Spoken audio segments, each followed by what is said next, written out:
未成年无照驾驶交通事故案。上期说到，曾经有过前科的少年大飞伪造成年人身份证租借车辆，带着4名同学闹事飙车，发生了车祸。4名同学都说自己是被大飞逼上车的，大飞是主犯，可大飞的母亲却认为儿子一直在被别人霸凌，他才是被逼的。如今大飞被判定为植物人，被撞的摩托车司机也没有脱离生命危险，无法从2个主要当事人口中听到真相，对案件审理来说简直是雪上加霜。一直心系大飞的车法官想到和大飞相处的种种，想到这孩子有多努力做出改变，多渴望重新融入社会，他在本剧中第一次痛哭流涕。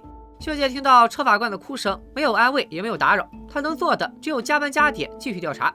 车祸发生前一段时间，大飞仍旧处在犯错后的观察期。秀姐从资料中发现，观察期的前1-2个月，大飞还非常配合。可好景不长，很快大飞就宛如人间蒸发一般。秀姐怀疑大飞消失与长期遭受同学霸凌有关。可负责大飞的工作人员表示，大飞1.8米的身高，还练过跆拳道，比同龄的孩子身强体壮，怎么可能长期忍受霸凌呢？工作人员说的句句属实，莫非是主张儿子被霸凌的大飞妈妈在撒谎？秀姐正打算再次审问大飞的同学，没想到取代老姜新上任的部长胖婶怒气冲冲的来找秀姐发威，原来是车法官放心不下，又插手了交通事故案。胖婶发火的样子把秀姐都镇住了，可见老太太多不好惹。以前老姜在的时候，基本不管车法官和秀姐互相插手对方的案件，而所谓的跑去租车店，不过是车法官想出份力去了解案发时的具体情况。结果店老板认为车法官原来找麻烦，转头就向法院投诉了。好在车法官这趟也没白去，他问出了一个之前连警方都没有掌握的线索。租车店的店员说，那天和大飞一起来租车的还有个女生，不过快到店门口的时候，大飞就把女生甩开了，所以店员印象不深刻，店内也没有相关的监控录像。现在再回想，那个女生应该就是4名乘车的同学之一。然而工作人员却通知秀姐，涉案的4名同学删除了所有在社交媒体上发布的内容，并且每个人都有大飞租车时的不在场证明。2个男生在网吧，很多人能作证；2个女孩则分别独自在家。至于中间出没出去，还有待查证。本以为案件又要进入死胡同，谁成想柳暗花明又一村。法院收到一个女孩送来的 U 盘，聪明的大家应该都猜到了，这个女孩一定是乘车的4名同学之一。可是她明明有极大可能全身而退，为什么要向法院提供线索呢？咱们按下不表，稍后再看。照理说，个人私自向法院递交证据，法院会直接销毁，但工作人员看过之后，认为有必要交给秀姐。U 盘中的视频声音损毁，只留下大飞挨打的画面。看来只要证明视频没有造假，就能确定霸凌一直存在。车法官在一旁看得心如刀绞，他比谁都清楚练过跆拳道的大飞为啥不还手，因为大飞和车法官交心时总说他不想让亲朋好友再次失望，所以才会对同学的暴行默默忍受。秀姐提醒车法官，越是心系大飞越要冷静，因为不管大飞挨没挨打，他伪造身份证、违法驾驶的情况都真实存在，法律不会因为大飞可怜就偏袒他。次日，工作人员不仅确认了霸凌视频的真实性，而且通过修复好的音轨，秀姐还有额外收获。大飞一直念叨着让同学删掉什么，大飞想让同学删什么呢？会是某个女孩的照片吗？秀姐立马要求在没有负责人和监护人的情况下，单独提审当时在车上的4名同学。而提供视频的女孩小美，在得到秀姐不会记录她的陈述，并对外绝对保密的保证后，说出了实情。某次聚会后，小美被另外3人拍下了不雅照片，大飞任由同学打骂，为他们做牛做马，都只是想帮小美删掉照片。就连大飞伪造身份证租车，也是因为同学们答应他，最后再疯狂一次，就将照片彻底删除。那时和大飞一起出现在租车店门口的女生就是小美。小美当时想阻止大飞，毕竟伪造身份证也是违法的，可大飞却不听。如果知道大飞再也回不来，小美当时肯定拼命拦住他。她现在交出视频，也是因为良心不安。听到这里，秀姐本想劝小美出庭作证，却在此时收到了意料之外的坏消息：摩托车司机死亡，本案由保护事件升级为刑事案件，重新送至检方调查。在重新调查期间，秀姐和车法官一致认为，如果少年们迟迟不认罪，他们有必要揭露真相。胖婶却觉得少年法庭的案件都该速战速决，越拖影响越不好。再说，少年法庭1个月300多起案子，每一起都等着法官去揭发真相，案子永远也处理不完。胖婶对待少年案件如此武断，秀姐和车法官也无可奈何。到了终审当天，4名同学还是主张自己无罪，是大飞威胁他们才上了那辆车。检方当庭播放了施暴视频，同学们却表示那就是朋友间打架，顶多算是一时冲动。接着，大飞的妈妈也提供了大飞伤口的照片，长期遭受暴力的淤血和伤痕，证实他们根本不是朋友。2轮举证过后，本来让小美出庭作证是达到目的的最佳方式，可是作证却意味着让小美当众揭开伤疤。最终，秀姐选择按照大飞的心意保护小美。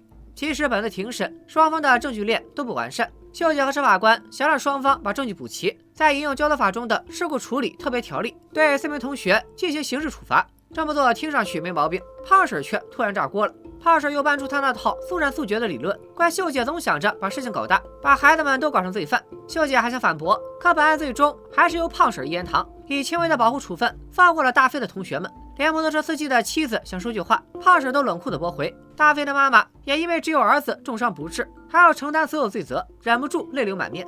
现实就是如此残酷，多亏了胖婶，本剧第一个只有被害者受伤的案件达成了。审判结束，胖婶脚底抹油，比谁走的都快。秀姐看着那群完全不知道自己错在哪，仿佛打了胜仗一般的学生和家长，说出了另一个事实：本案最特别的一点在于方向盘的转向。一般人遇到这种情况，会本能的将方向盘往副驾驶这边打，避免自己受伤。而大飞正好相反，他将方向盘转向自己这一侧，因此所有撞击的力道都施压在了大飞身上。换言之，大飞是用自己坏了小美和其他同学的命。秀姐希望这群欢呼雀跃的孩子和家长记住一点，是因为大飞的牺牲，你们才能活生生的站在法庭上。当天晚上，车法官收到了他之前借给大飞的书，这本书是老姜写的，里面都是对少年犯错的看法。事到如今，大飞已经不能再看书，大飞妈妈便把书寄还给车法官，书里面还留着大飞标注的最喜欢的一句话：你随时可以重新开始。如秀姐所言，法律一向如此，它未必能保护所有被害人，它只是以证据做出判断，按规则和条例处理案件，就像秀姐自己当年经历的一样。秀姐到底经历了什么？本剧的最后一案集体性侵案即将揭晓。当秀姐打开最后一案的卷宗，看到1号被告人阿俊的名字，秀姐瞬间难受的无法呼吸，当场晕倒。车法官把秀姐送往医院，医生诊断秀姐劳累过度、营养不良、睡眠不足，再不好好休息，怕是要猝死的节奏。可是需要监护人签字办理住院的时候，车法官才发现秀姐压根就没有亲属，自己对她的过往也一无所知。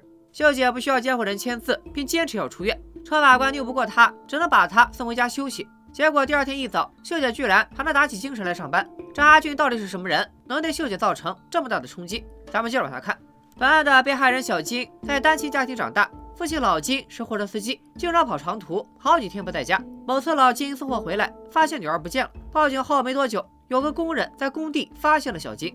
只见小金浑身青紫，躺在工地的角落。本次的被告人是一帮16、17岁的男孩，他们把小金骗出来，对他进行了集体施暴。小金在遇害时神志不清，一开始只能记起3个人的脸，也就是阿俊以及他的2个同伙。可后来他仔细再回想，又觉得施暴的不止3人，应该还有第4个人在场。不过小金案发时喝多了，又没有证据，警察只能把还有第4个犯人的事放在一边。目前包括秀姐看到名字就晕倒的阿俊，共有3名被告人。由于在小金体内只检测到了其余2人的 DNA， 因此这2人必须要负刑事责任，由车法官审理。阿俊则因为没被发现 DNA， 并且强烈主张自己是被另外2人硬拉去的。他本人当时太害怕了，根本没敢踏入案发的工地，所以被归类到保护事件，等待秀姐处理。秀姐一听到阿俊的名字就浑身发麻，但还是认真的投入调查。然而被害人小金的状况很不好，由于案件被媒体肆意报道，小金的个人信息到处流传，导致小金不仅要承受键盘侠的2次伤害，还被学校要求休学。万念俱灰的小金打算放弃自己，万幸抢救及时，小金活了下来。不过按他现在的情况，很难和秀姐有效沟通。经过初审，胖婶觉得案情有些复杂，又体谅秀姐身体不适，想让车法官和秀姐把刑事案件和保护事件交换审理。秀姐不愿放弃审理阿俊的机会，向胖婶据理力争。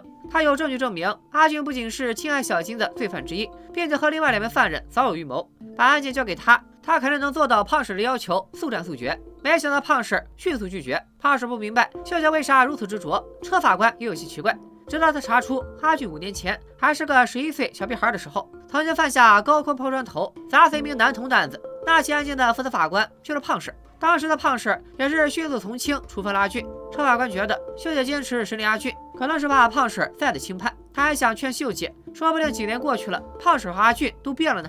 秀姐没有回答，直接上证据。阿俊根本就对侵犯小金不以为意。各位听听，这说的是人话吗？接下来阿俊又笑嘻嘻地说，他不是不想对小金动手，是他喝多了实在没感觉。阿俊边说边笑。小金的父亲老金越听越痛苦，最终忍不住对阿俊动手。可惜录音本来可以作为有力证据，却由于老金在取证时动粗，导致录音变成了废物，老金自己也被拘留。车法官好奇为啥阿俊会配合老金录下一段大实话。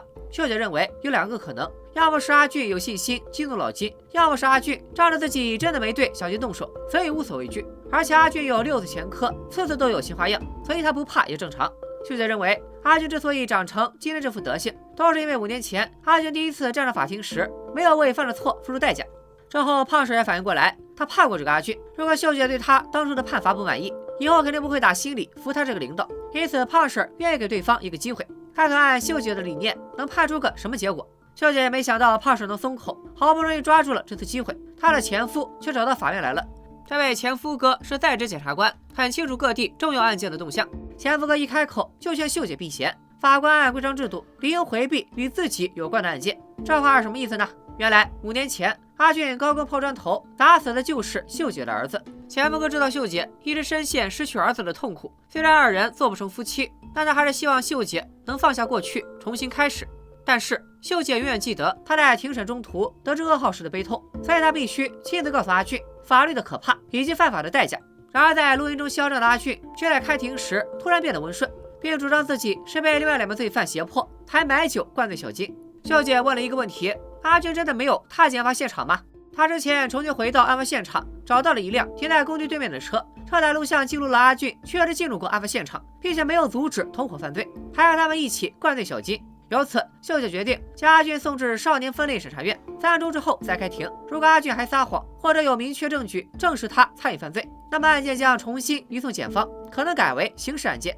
庭审结束没多久，前夫不知道从哪冲出来，在法院大厅给了秀姐一个耳光。前婆婆理所当然地认为秀姐还在纠缠她的儿子，还把大孙子的死都散在了秀姐头上。好了，这下秀姐的伤疤被前婆婆当众撕开了。可是孩子的死怎么能怪秀姐呢？她是孩子的妈妈，她才是最伤心的人啊！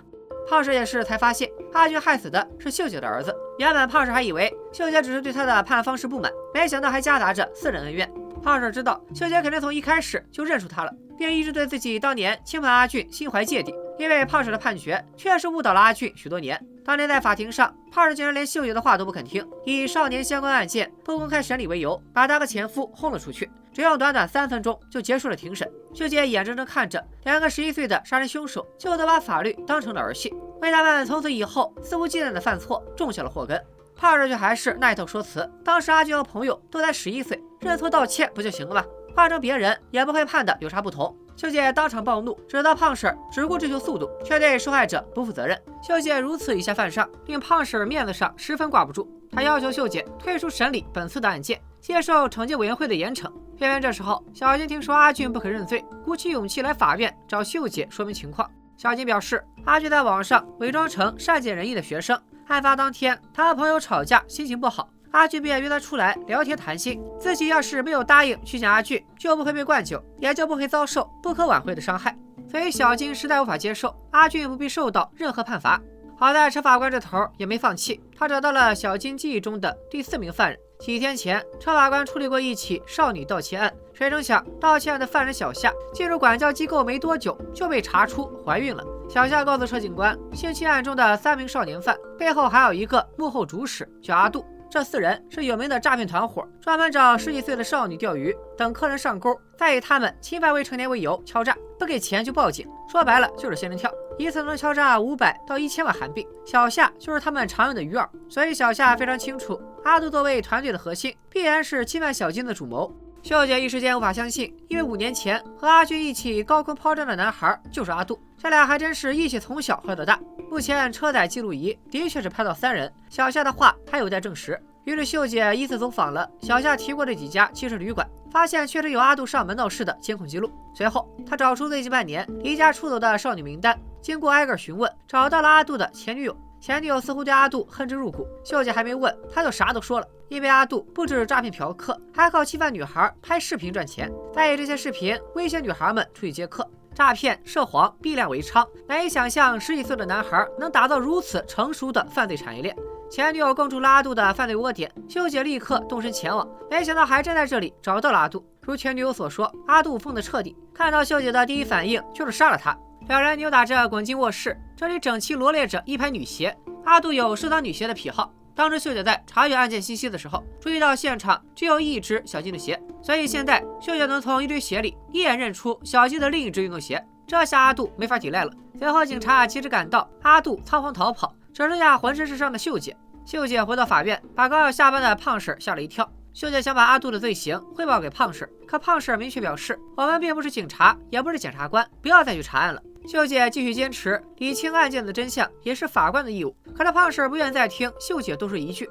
一转眼开庭日到了，胖婶接替秀姐成为了案件主审。这一次，阿俊还是主张自己只是因为同伴威胁，才不得不把小金拖到工地。阿杜居然还敢作为证人出庭，大言不惭地替发小说话。胖婶希望阿俊能拿出遭受胁迫的录音或文字证据，因为另外2名同伙已经供出了阿杜才是主谋。不仅如此，阿杜还表示，只要同伴们不把他供出来，就花钱为兄弟们请律师，还给每人5000万的辛苦费。接着，胖婶又公开了阿杜以前拍视频用的手机，尽管这部手机之前被阿杜砸碎了，不过同伙已经将数据同步到云端，手机里有案发当天4人的合照，阿杜赫然就在现场，阿俊也笑得呲牙咧嘴。照片就是铁证，阿俊当时笑得有多开心，现在就有多害怕。他立马在法庭上出卖兄弟，说自己做的所有坏事都是阿杜指使的。阿杜也不多逼逼，在法庭上也敢动手，2人狗咬狗一嘴毛，不过谁也跑不了。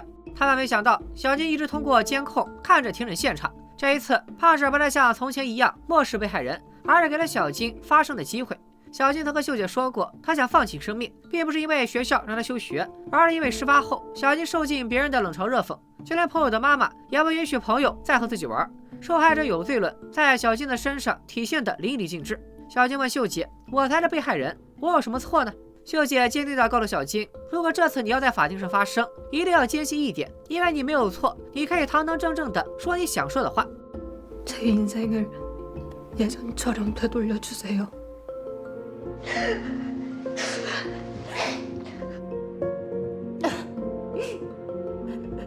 最终，胖婶宣判阿杜和阿俊将重新接受检方调查，有可能以刑事案件继续审理。这证明了胖婶被秀姐的话影响，开始改变自己的判案方式。她不再做速战速决、冷酷无情的法官。最后，胖婶在法庭上向她曾经伤害过的人道歉。我想，秀姐应该理解胖婶的道歉了。没过多久，秀姐即将面临惩戒委员会的约谈，老姜还特意拜托胖婶，到时候照顾一下秀姐。胖婶受人之托，重任之事，提前和委员会打了招呼。根据后续的镜头可以推断，秀姐应该是换了一家法院，继续做少年法官。当约谈临近尾声，惩戒委员会对秀姐提出问题，问她将来会以什么样的态度继续承担法官的责任。秀姐说了这样一番话：她如开始时一样，非常厌恶少年犯，但就是凭着这份厌恶，她才会全力以赴、冷静公正地处理案件，让这讨厌的少年犯越来越少。秀姐想要坚持初心，但在经历这些案件之后，她也承认，她和以往相比有所改变。少年法庭的剧情部分到此为止。结尾满脸纹身的小峰抬头，或许预示着本剧还有下一季。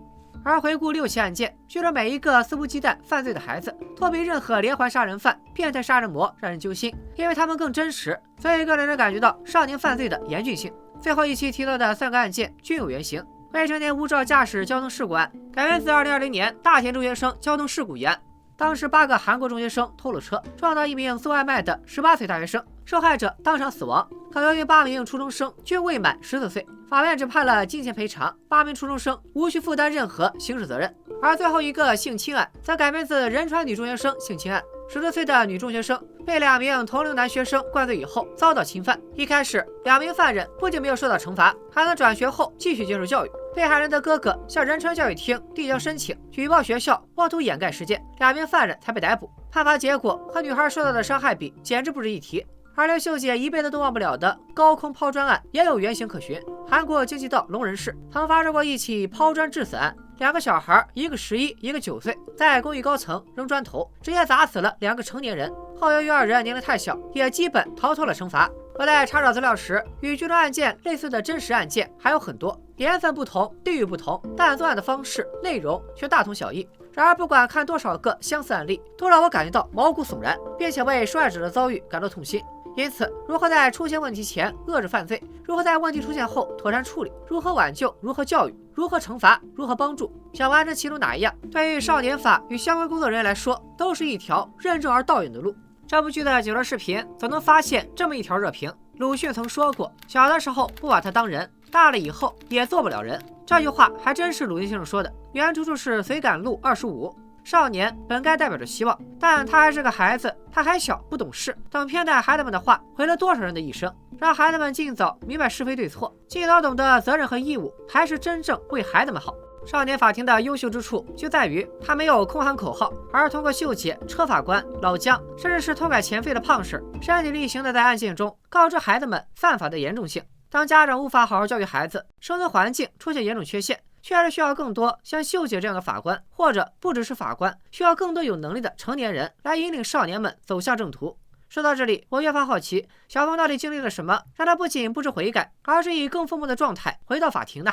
感谢大家对本次连载的支持，如果你们还想听我继续解说这部剧，咱们就一起期待《少年法庭》的第2季。